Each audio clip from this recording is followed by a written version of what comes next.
A chuva caía fina e gelada, uma cortina cinzenta que transformava a metrópole em um borrão de luzes e indiferença. Para Lia, de 10 anos, cada gota era um lembrete do frio que subia pelos seus sapatos furados e se instalava em seus ossos. Encolhida sob a marquise de uma loja fechada, ela abraçava os próprios joelhos, o estômago roncando um protesto que já se tornara parte da trilha sonora de seus dias. Seus olhos, grandes e observadores, percorriam os rostos apressados dos que passavam, rostos que desviavam, que não viam. Ela era parte da paisagem urbana, tão invisível quanto um bueiro ou um poste de luz. Mais cedo, Dona Carmen, a vendedora de flores da esquina, lhe dera um pão com manteiga. O gesto aqueceu seu coração, mas não foi o suficiente para aplacar a fome que a corroía por dentro. Dona Carmen já tinha feito mais do que podia. Agora, Lia estava por conta própria, como sempre. Seus dedos pequenos e gelados tocaram o único objeto de valor que possuía, um medalhão de prata gasto que pendia de seu pescoço por um cordão desbotado. Era a única lembrança de sua mãe. Uma promessa silenciosa de que ela não estava completamente sozinha no mundo. Ela nunca conseguira abri-lo. Do outro lado da rua, as luzes do restaurante Le Ciel brilhavam como um sol particular. Era o lugar mais caro da cidade, uma fortaleza de luxo onde pessoas com roupas quentes e sapatos secos comiam pratos com nomes que ela nem sabia pronunciar. Lia observava os carros pretos e reluzentes parando na entrada, os manobristas de luvas brancas, as portas se abrindo para um mundo de calor e abundância. A fome, naquele momento, se tornou mais forte que o medo. Mais forte que a vergonha. Com uma respiração funda que pareceu roubar todo o ar gelado da rua, ela se levantou. As pernas tremiam, mas seus pés a levaram para a frente, atravessando a rua molhada em direção àquela luz dourada. O porteiro a olhou de cima a baixo, a desaprovação clara em seu rosto, mas antes que pudesse barrá-la, Lia se esgueirou para dentro. O choque foi imediato. O ar quente e perfumado, o som suave de um piano, o tilintar de talheres em pratos de porcelana. Era um universo diferente. As pessoas a olhavam com desprezo, cochichavam atrás de guardanapos de linho. Lia baixou a cabeça, sentindo o rosto queimar, mas seus olhos famintos não paravam. Eles esquadrinharam o salão, passando por casais sorridentes e famílias reunidas, até pousarem em uma mesa no canto. Lá, sentada sozinha, estava uma mulher. Sua postura era rígida, as costas retas como uma régua. Vestia um terninho escuro, impecável. Seus cabelos grisalhos estavam presos em um coque perfeito, e seu rosto era uma máscara de controle, mas seus olhos, vazios, pareciam contemplar algo muito além das paredes daquele restaurante. À sua frente, uma coleção de pratos caríssimos, mal tocados, um filé cortado uma única vez, um soufflé que murchava lentamente, uma salada colorida que permanecia intacta. A mulher não comia, apenas olhava para a comida com a mesma indiferença com que olhava para o mundo. O coração de Lia batia descontrolado contra suas costelas.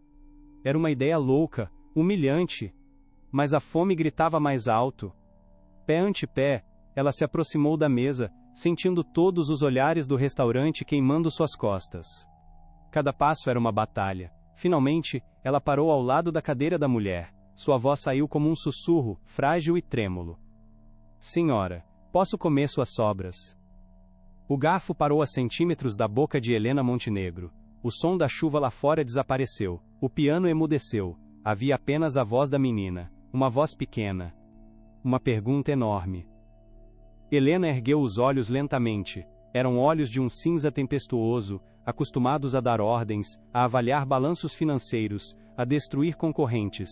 Mas ao encontrar o olhar de Lia, algo vacilou. Naquele rosto magro e sujo, naqueles olhos que misturavam medo e um brilho teimoso de desafio, Helena viu um fantasma. A imagem de sua filha, Sofia, tantos anos atrás, com o mesmo olhar desafiador, a mesma recusa em se curvar. Uma memória dolorosa, trancada a 7 chaves por décadas, arranhou a porta de seu coração congelado. O silêncio na mesa se estendeu, tenso. O gerente do restaurante já se aproximava, pronto para expulsar a menina. Mas Helena ergueu uma mão, um gesto sutil que o paralisou no lugar. Ela não disse sim. Não disse não. Em vez disso, sua voz, fria e cortante como vidro, quebrou o silêncio. Sobras não alimentam um futuro. Sente-se. Lia piscou, confusa. Sente-se, eu disse. Peça o que quiser do cardápio, mas com uma condição. A menina, ainda tremendo, puxou a cadeira pesada e se sentou na borda, como um pássaro pronto para voar ao menor sinal de perigo. O garçom se aproximou, hesitante, esperando uma ordem da mulher. A condição, Helena continuou, fixando seus olhos nos de Lia, é que você vai me contar sua história. Cada detalhe. O jantar que se seguiu foi o mais estranho da história daquele restaurante. Lia, com uma fome que superava a etiqueta, devorou um prato de macarrão com molho cremoso, o primeiro alimento quente e de verdade que comia em semanas. E entre garfadas ela falou. Contou sobre a mãe, que ficara doente e partira quando ela tinha 6 anos, sobre viver em abrigos e depois nas ruas, sobre os pequenos bicos, sobre a solidão. Falou do medalhão, o único elo com seu passado. Helena não dizia nada. Apenas ouvia, sua expressão indecifrável, o olhar fixo na menina que parecia tão frágil, mas que carregava o peso do mundo nos ombros. Quando Lia terminou, o prato estava limpo, o silêncio voltou, Helena observou a menina por um longo momento, ela não sentia pena, pena era um sentimento inútil. O que ela sentia era uma curiosidade perigosa, uma ressonância que a assustava. Aquela resiliência, aquela inteligência nos olhos da criança. Era como olhar para um espelho quebrado de seu próprio passado, de suas próprias perdas. Ela tomou uma decisão impulsiva, ilógica, que ia contra todos os seus instintos de negócios. Você virá comigo, disse Helena, a voz não admitindo recusa. Terá um teto, comida, a melhor educação que o dinheiro pode comprar.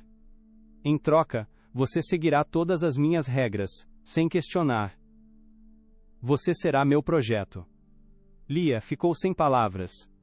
O mundo dela, feito de marquises frias e pães duros, estava sendo virado de cabeça para baixo por uma proposta que parecia saída de um conto de fadas.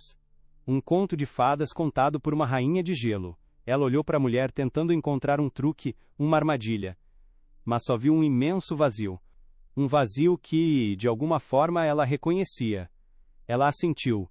Um movimento quase imperceptível. O carro de Helena era silencioso como uma tumba, deslizando pelas ruas molhadas. Lia olhava pela janela, vendo o mundo de pobreza e luta se afastar, substituído por bairros de jardins impecáveis e mansões que pareciam castelos. A mansão Montenegro era a maior de todas. Um gigante de pedra e vidro, cercado por muros altos e um portão de ferro forjado. Ao entrarem, um homem mais velho de terno preto e cabelos brancos abriu a porta do carro. Seus olhos eram gentis. Este é Júlio, disse Helena. Ele cuidará do que você precisar. Boa noite, senhorita, disse Júlio, com um leve sorriso que não alcançou os olhos preocupados. Ele notou as roupas rasgadas, o rosto magro e por um instante seu olhar pousou no medalhão de prata no pescoço da menina. Uma sombra de reconhecimento passou por seu rosto, mas desapareceu tão rápido quanto surgiu. O interior da mansão era ainda mais avassalador. O silêncio era pesado, denso. O chão de mármore refletia o lustre de cristal como um lago negro. Lia se sentia minúscula, um grão de poeira em um palácio. Seus sapatos sujos pareciam profanar a perfeição do lugar. Então essa é a mais nova caridade da titia? Uma voz charmosa e arrastada veio do alto da escadaria.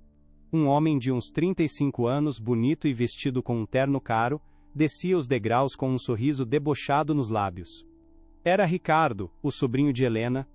Lia, este é meu sobrinho, Ricardo, disse Helena, o tom de voz ainda mais frio. Ricardo, esta é Lia, ela ficará conosco.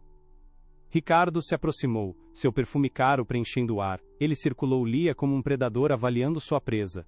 Uma moradora de rua? Que fascinante. Espero que tenha sido desinfetada antes de entrar.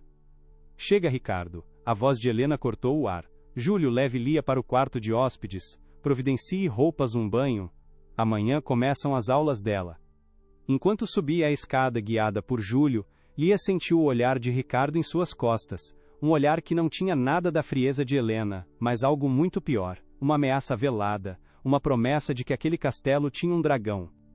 Nos dias que se seguiram, a vida de Lia se transformou em uma rotina rígida, aulas com tutores particulares, lições de etiqueta, jantares silenciosos com Helena. A mulher era uma presença distante e exigente. Não havia carinho, apenas ordens. Ela tratava Lia como um projeto, um investimento. Mas, por trás da dureza, Lia começava a ver pequenas fissuras. Um olhar demorado quando pensava que ninguém estava vendo. Uma pergunta sobre seu dia que soava quase como preocupação. Ricardo, por outro lado, era uma sombra constante. Aparecia com seu sorriso falso, tentando extrair informações, fazendo perguntas sobre o passado de Lia, plantando pequenas sementes de desconfiança na mente de Helena. Ele a via como uma intrusa, uma ameaça à sua herança garantida. Certa tarde, durante uma aula de matemática avançada, o tutor apresentou um problema de lógica complexo, um quebra-cabeça projetado para testar o raciocínio abstrato. Helena observava de um canto da biblioteca, como sempre fazia. O tutor explicou o problema, esperando que Lia levasse horas, talvez dias, para sequer entender a premissa. Lia olhou para o quadro, a testa franzida em concentração. O silêncio se arrastou. Então, depois de 5 minutos, ela pegou o giz. Com uma caligrafia ainda infantil, mas com uma lógica implacável, ela começou a escrever a solução no quadro. Passo a passo, ela desvendou o enigma com uma elegância e uma perspicácia que deixaram o tutor de queixo caído. Helena se levantou da poltrona. Ela se aproximou do quadro, os olhos fixos não nos números, mas na mente que os havia organizado. Era o mesmo brilhantismo, a mesma faísca de genialidade que ela vira em Sofia quando a filha era criança. Pela primeira vez, a máscara de frieza de Helena caiu completamente. Ela não via mais um projeto. Não via uma menina de rua. Ela viu o fantasma de sua filha, um eco de tudo que havia perdido. Um nó se formou em sua garganta, uma emoção que ela não sentia há 20 anos. Do outro lado da biblioteca, escondido atrás de uma estante, Ricardo observava a cena. Ele viu o olhar no rosto de sua tia. Não era curiosidade. Era reconhecimento. Era afeto. O alarme soou em sua mente. Aquela menina não era uma simples caridade. Ela era algo mais, algo perigoso. Ele recuou para as sombras, o sorriso desaparecido, substituído por uma expressão dura de cálculo. Sacou o celular do bolso e discou um número. Sua voz, quando falou, era um sussurro venenoso. Preciso que investigue uma menina. O nome dela é Lia. Quero saber tudo. De onde ela veio, quem eram seus pais, cada detalhe sujo de sua vida. Não deixe pedra sobre pedra. A mansão Montenegro respirava em silêncio. Um silêncio antigo, pesado, que se acumulava nos cantos escuros e nos corredores longos como o tempo. Lia estava aprendendo a navegar nesse silêncio. Descobrira que a biblioteca era o seu porto seguro, um santuário de papel e couro, onde o silêncio não era vazio, mas cheio de histórias. Helena passava horas ali, lendo relatórios, ou simplesmente olhando pela janela, perdida em pensamentos que Lia não ousava interromper. Mas aos poucos, uma ponte invisível começou a ser construída sobre o abismo que a separava. Certa tarde, Lia lutava com um livro de história antiga. As palavras eram difíceis, os nomes dos reis, impossíveis. Ela suspirou, frustrada. Do outro lado da sala, Helena baixou seu relatório. Seus olhos cinzentos, geralmente impenetráveis, pousaram na menina. Qual a dificuldade? A voz dela soou menos cortante que o usual. É sobre a batalha de Termópila, senhora. Eu não entendo por que 300 homens lutariam contra um exército de milhares. Eles sabiam que iam morrer. Helena se levantou e caminhou lentamente até a mesa de Lia. Ela apontou para uma passagem no livro. Eles não lutavam por uma vitória impossível, Lia. Lutavam por uma ideia. Para que outros tivessem tempo de se preparar. Às vezes, o sacrifício de poucos garante o futuro de muitos. É uma lição sobre estratégia, não sobre força. Ela explicou o conceito com a mesma clareza com que explicaria uma fusão de empresas. E pela primeira vez, Lia não viu a empresária impiedosa, mas uma professora. Um vislumbre de algo mais suave por baixo da armadura de gelo. Ela sorriu, um sorriso pequeno e tímido. Helena não sorriu de volta, mas o canto de sua boca se moveu, um espasmo quase imperceptível. Foi o suficiente. Júlio observava essas pequenas interações à distância. Seu coração, leal a Helena por mais de 40 anos, se enchia de uma esperança cautelosa. Ele via a vida voltando àqueles olhos cinzentos. Numa manhã, enquanto arrumava o quarto de Lia, seus olhos foram atraídos pelo brilho prateado sobre o criado mudo. O medalhão. Ele o pegou com uma delicadeza reverente. Seus dedos traçaram o desenho de uma pequena rosa entrelaçada, um padrão único que Helena mesma havia desenhado. Ele virou a peça e viu o arranhão minúsculo perto do fecho, feito no dia em que Sofia, aos 15 anos, o deixara cair nas escadas de mármore. A respiração de Júlio ficou presa na garganta. Não podia ser uma coincidência. Era o mesmo. O mesmo medalhão. Ele sentiu um impulso de correr até Helena, de gritar a sua descoberta. Mas o medo o paralisou. O medo de acender uma esperança que poderia se revelar falsa e destruir sua patroa de uma vez por todas. Ele colocou o medalhão de volta no lugar, o coração martelando. Ele precisava de mais tempo. Precisava de uma prova. Enquanto a esperança brotava silenciosamente nos corredores da mansão, a ameaça se solidificava a quilômetros dali. Ricardo estava em seu escritório, a vista panorâmica da cidade, se estendendo abaixo dele como um tabuleiro de xadrez. O telefone tocou. Era o investigador particular. Fale, disse Ricardo, impaciente. Encontrei o que pediu.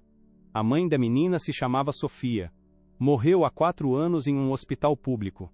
Causa da morte: pneumonia agravada por desnutrição. Não tinha documentos, usava um nome falso, mas a descrição bate. E tem mais uma coisa. O sobrenome que ela usou no hospital era Albuquerque. O copo de uísque na mão de Ricardo tremeu. Albuquerque. O sobrenome de solteira de sua tia. O nome da filha que fugiu. O sangue gelou em suas veias. Não era uma golpista qualquer. Era a neta. A herdeira de sangue. O pânico se transformou em uma fúria fria e calculista. Ele precisava agir. E rápido. Precisava destruir a credibilidade da menina antes que Helena descobrisse a verdade. O plano de Ricardo foi cruel em sua simplicidade. Naquela noite, enquanto a casa dormia, ele entrou no escritório de Helena. Sobre a mesa de mogno repousava uma coleção de objetos de valor. Ele ignorou os mais óbvios. Seus olhos se fixaram em um pequeno broche de diamantes em formato de beija-flor, uma peça antiga, a favorita do falecido marido de Helena. Ela raramente o usava, mas o mantinha sempre à vista. Com luvas finas, ele pegou o broche e se dirigiu ao quarto de Lia. Silenciosamente, ele o escondeu no fundo de uma gaveta, entre as roupas novas que a menina mal tivera coragem de usar. Na manhã seguinte, o inferno começou. Helena desceu para o café da manhã com uma expressão sombria.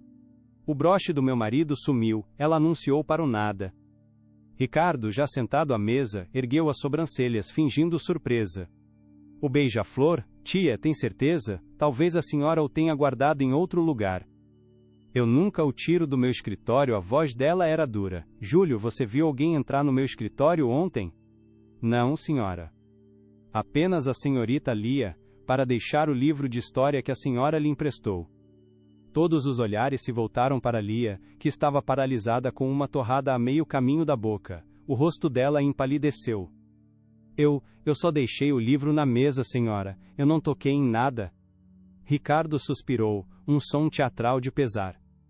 Tia, eu detesto sugerir isso, mas talvez devêssemos verificar, apenas para eliminar as suspeitas. A menina vem da rua afinal. Velhos hábitos são difíceis de quebrar. Chega, Ricardo. Helena o cortou, mas a semente da dúvida já estava plantada. A frieza retornara aos seus olhos, mais intensa do que nunca. A desconfiança era o seu estado natural, o alicerce sobre o qual construíra seu império. Ela olhou para Lia, e a menina viu a ponte que haviam construído ruir em um instante. O quarto de Lia foi revistado. Foi Ricardo quem encontrou o broche, com um falso ar de relutância. Ele o tirou da gaveta e o estendeu na palma da mão. Os diamantes brilhavam, cruéis. Helena não gritou. Sua raiva era um veneno frio. Ela se virou para Lia, que tremia, as lágrimas escorrendo silenciosamente por seu rosto. Eu te dei um teto. Te dei comida, te dei a melhor educação, e é assim que você me retribui, roubando de mim? Não fui eu. A voz de Lia era um sussurro quebrado. Eu juro, senhora, eu não peguei. O olhar de Helena era de puro desprezo. Eu sabia que era um erro. Você não passa de uma pequena ladra. Igual a todos os outros. Saia da minha frente. Aquelas palavras foram mais dolorosas que qualquer tapa. Lia correu para fora do quarto, o som das próprias lágrimas ecoando em seus ouvidos. Ela se trancou no banheiro, o corpo sacudindo com soluços de dor e injustiça.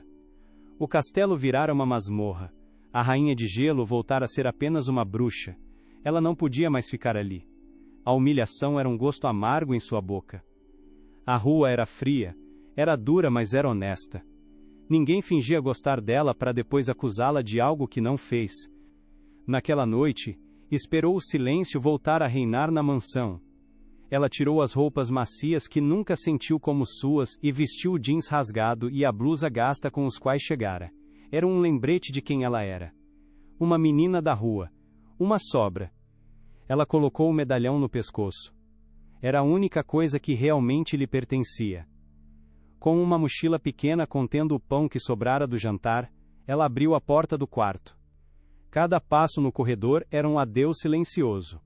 A escadaria de mármore descia para um poço de escuridão. Lia desceu os degraus na ponta dos pés, o coração batendo contra as costelas como um pássaro enjaulado.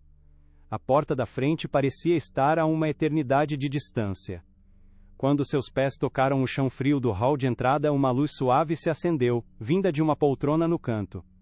Júlio estava sentado ali, esperando. Seu rosto estava vincado de preocupação. Eu sabia que você tentaria fugir, ele disse, a voz baixa e calma. Ele se levantou e caminhou até ela.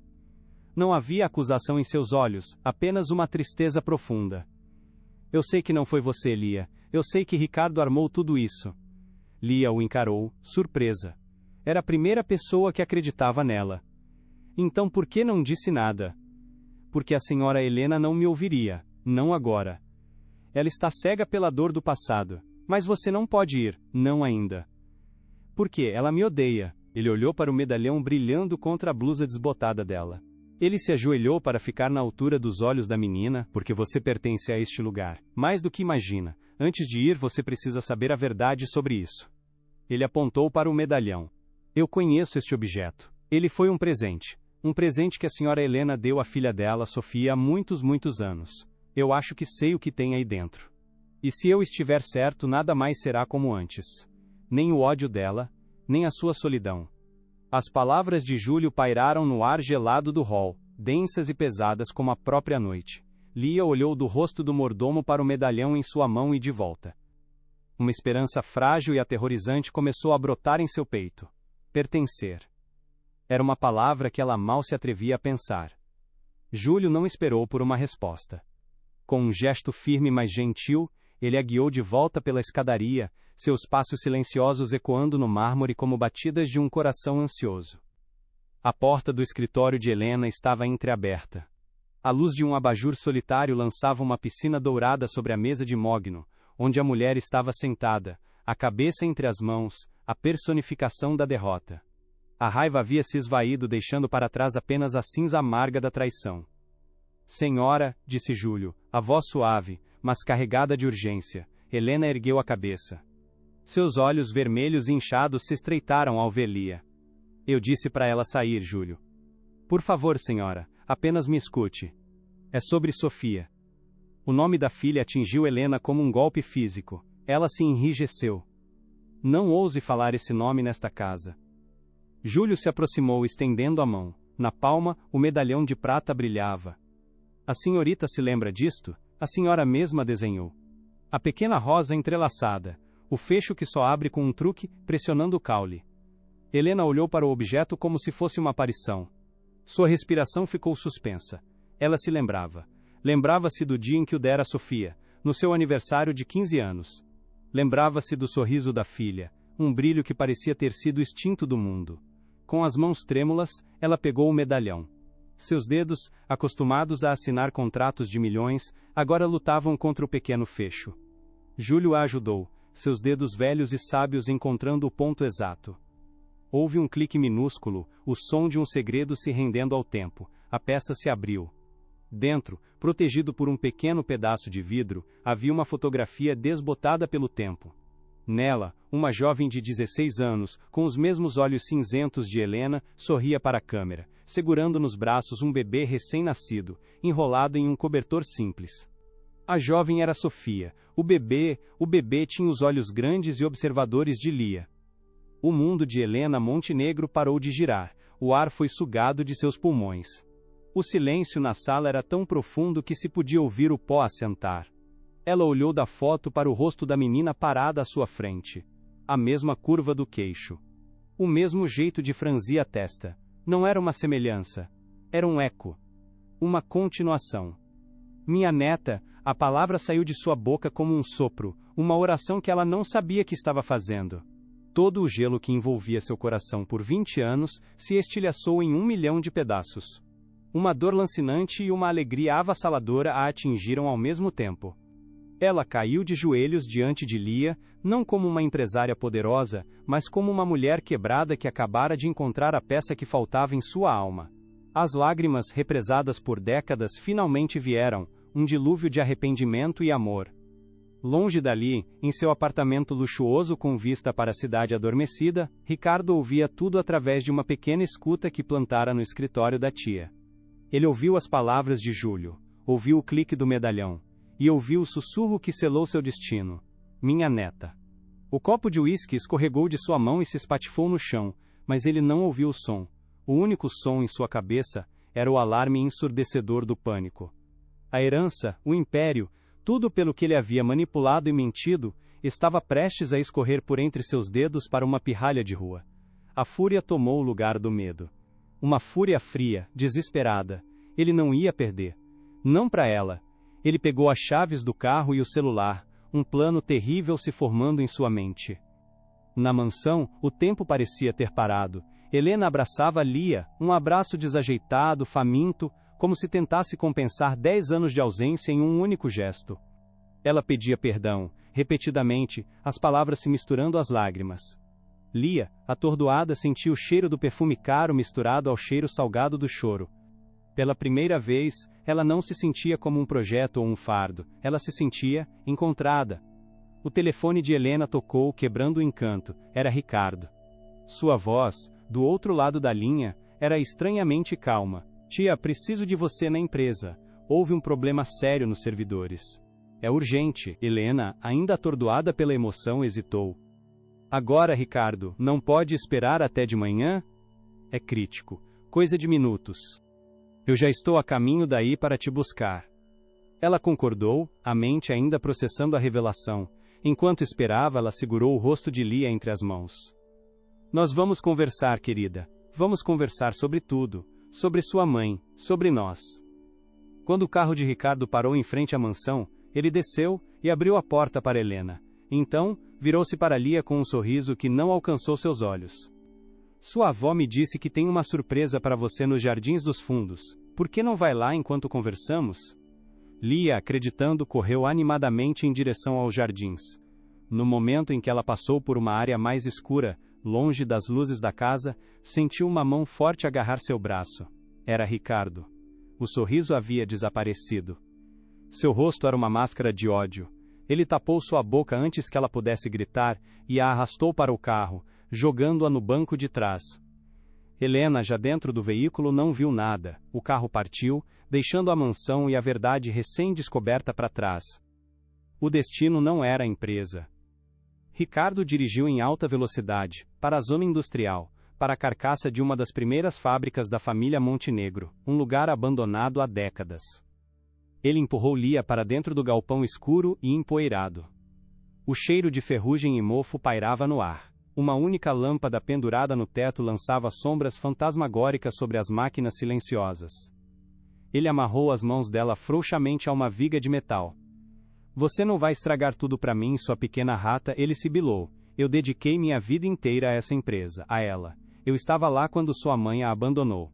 Eu a consolei. Eu mereço tudo isso. Não você. Enquanto isso, Helena chegava ao prédio da empresa e o encontrava escuro e vazio. Um arrepio de pânico percorreu sua espinha. Ela ligou para Ricardo. Ele atendeu no primeiro toque. Onde você está, Ricardo? O que está acontecendo?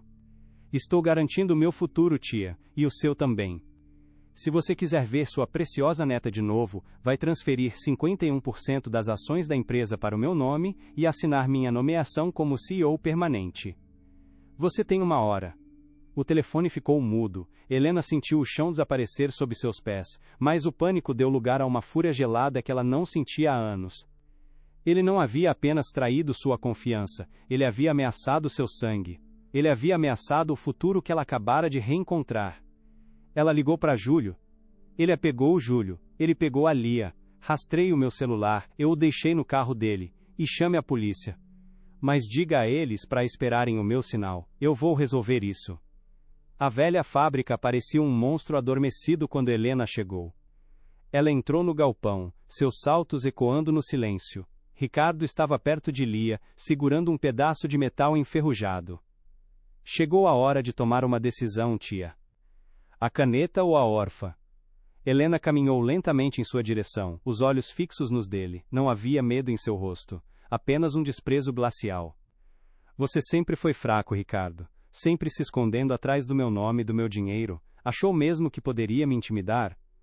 Ele riu, um som sem alegria. Eu tenho a sua neta, eu acho que tenho todas as cartas. Você não tem nada, ela disse, a voz cortante. Você tem uma menina assustada, e um complexo de inferioridade do tamanho deste galpão. Você sempre quis o meu dinheiro. Mas nunca entendeu o que eu realmente perdi. Esta menina, ela continuou, o olhar se suavizando por um instante ao pousar em Lia, ela é o meu legado. Você é apenas um erro no meu balanço. As palavras o atingiram com mais força do que um soco. Seu rosto se contorceu em uma máscara de fúria. Ele ergueu a barra de metal. Cale a boca! No exato momento em que ele deu um passo à frente, luzes azuis e vermelhas inundaram o galpão através das janelas quebradas. O som de sirenes preencheu o ar. Ricardo congelou, o rosto pálido de choque. Ele estava encurralado. A polícia invadiu o local. Em segundos ele estava no chão, algemado. Sua luta terminara não com um estrondo, mas com o clique de metal se fechando em seus pulsos. Helena correu para Lia e desamarrou suas mãos. Ela a abraçou com uma força desesperada, enterrando o rosto nos cabelos da menina. Acabou, meu amor. Acabou, estamos seguras. Pela primeira vez em 10 anos, Lia não se sentiu como uma sobra. Ela se sentiu como um tesouro. Meses depois, o sol da manhã brilhava sobre um prédio recém-reformado no centro da cidade. Na fachada, uma placa dizia, Fundação Sofia. Era um centro de acolhimento para crianças em situação de rua, com dormitórios quentes, uma biblioteca cheia de livros e uma cozinha que sempre cheirava comida de verdade. Na inauguração, Helena Montenegro estava ao lado de Lia, não usando um terninho de grife, mas uma calça jeans e uma blusa simples. Ela segurava uma concha, servindo uma sopa fumegante para uma fila de crianças. Ao seu lado, com um sorriso gentil, estava Dona Carmen, a vendedora de flores, que agora supervisionava a horta da fundação. Helena encontrou seu propósito não no império que construiu, mas na herança humana que quase perdeu. Ela olhou para Lia, que ria enquanto entregava um pão a um menino pequeno.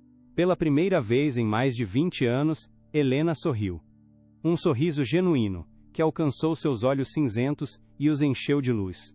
Ela estendeu a mão e segurou a de sua neta. Estavam em casa. Uma simples pergunta por sobras revelou um banquete de segundas chances. Se essa história sobre o poder do reencontro e da família tocou seu coração, deixe a sua curtida. Para não perder mais nenhuma jornada emocionante como a de Lia e Helena, inscreva-se agora em nosso canal.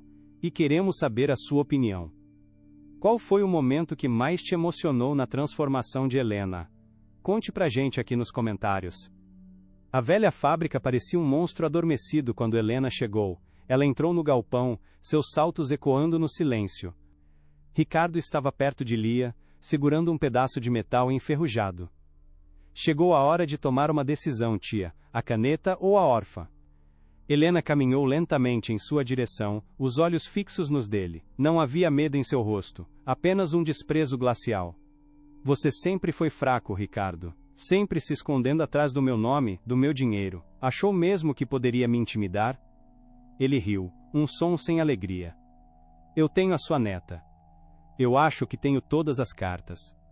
Você não tem nada, ela disse, a voz cortante. Você tem uma menina assustada e um complexo de inferioridade do tamanho deste galpão. Você sempre quis o meu dinheiro. Mas nunca entendeu o que eu realmente perdi. Esta menina, ela continuou, o olhar se suavizando por um instante ao pousar em Lia, ela é o meu legado. Você é apenas um erro no meu balanço. As palavras o atingiram com mais força do que um soco. Seu rosto se contorceu em uma máscara de fúria. Ele ergueu a barra de metal. Cale a boca! No exato momento em que ele deu um passo à frente, luzes azuis e vermelhas inundaram o galpão através das janelas quebradas. O som agudo das sirenes preencheu o ar, rasgando o silêncio opressor. Ricardo congelou, o rosto pálido de choque sob as luzes intermitentes. Ele estava encurralado. Policiais uniformizados invadiram o local, movendo-se com uma eficiência rápida e silenciosa. Em segundos, Ricardo estava no chão, o metal enferrujado longe de seu alcance, o rosto pressionado contra o concreto frio. Sua luta terminara não com um estrondo de poder, mas com um clique seco e definitivo de algemas se fechando em seus pulsos. O som das sirenes foi se dissolvendo na noite, substituído pelo silêncio pesado do alívio. Helena não esperou. Correu para Lia, seus dedos ágeis, e agora trêmulos desfazendo os nós que prendiam as mãos da menina.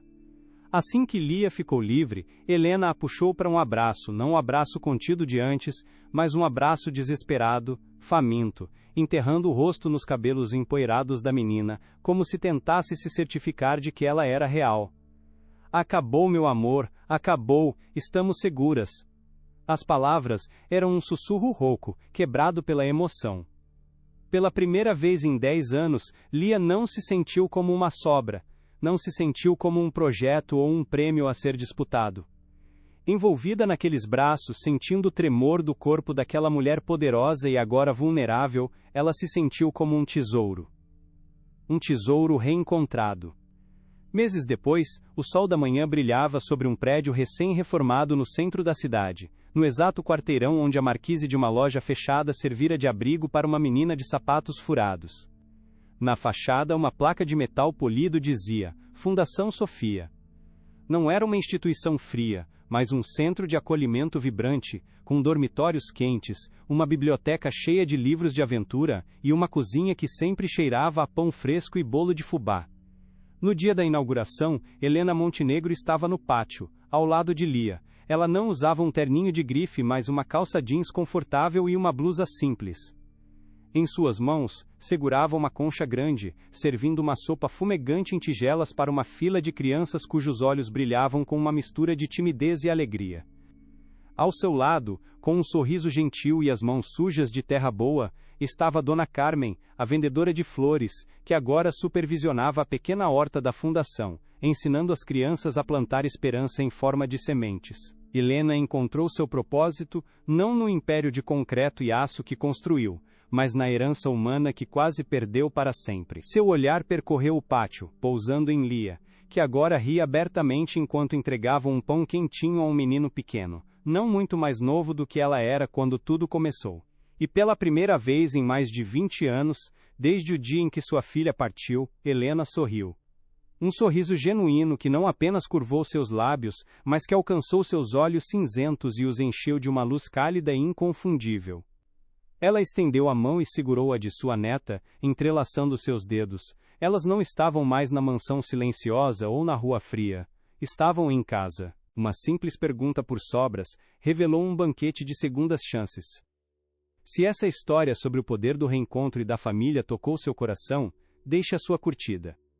Para não perder mais nenhuma jornada emocionante como a de Lia e Helena, inscreva-se agora em nosso canal. E queremos saber a sua opinião. Qual foi o momento que mais te emocionou na transformação de Helena? Conte pra gente aqui nos comentários.